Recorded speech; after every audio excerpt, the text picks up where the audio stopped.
নামাজের আর আপনি এখন ফোন করছেন ঈদের জামাতে। জামাত তো প্রায় শুরু হয় এমন অবস্থা। যাই হোক, আবহাওয়ার অবস্থা তেমন ভালো না, আমরা সঠিক সময় নামাজ পড়ব। এখনো জামাতের সময় আছে 5 মিনিট, আমি বেশি সময় নেব না। আজকে প্রথমে আমি স্মরণ করতেছি এই ঈদগাহের প্রতিষ্ঠাতা আমার পিতা সাবেক এমপি মরহুম জনাব আলী সাহেবকে, যিনি অক্লান্ত পরিশ্রম করে এই ঈদগাহ এবং জনাব আলী কলেজ প্রতিষ্ঠা করেছিলেন। আমার আব্বার মৃত্যুর পর আমার আম্মা মরহুম তকদিরা বেগম এই ঈদগাহ দেখাশোনা করেছেন।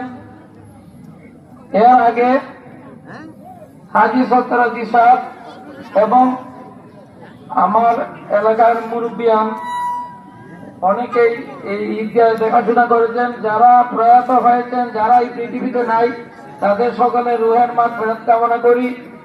এবং আমি পাশাপাশি আজকে ঈদের দিনে সকলের জন্য দোয়া করি যেন আপনারা ঈদের আনন্দ সুন্দরভাবে উপভোগ করতে পারেন। যদিও বিরূপ আবহাওয়া, এই প্রতিকূল আবহাওয়ার মধ্যে যে আপনারা এত কষ্ট করে ঈদের জামাতে উপস্থিত হয়েছেন, সেই জন্য আপনাদের সকলকে ধন্যবাদ। আপনারা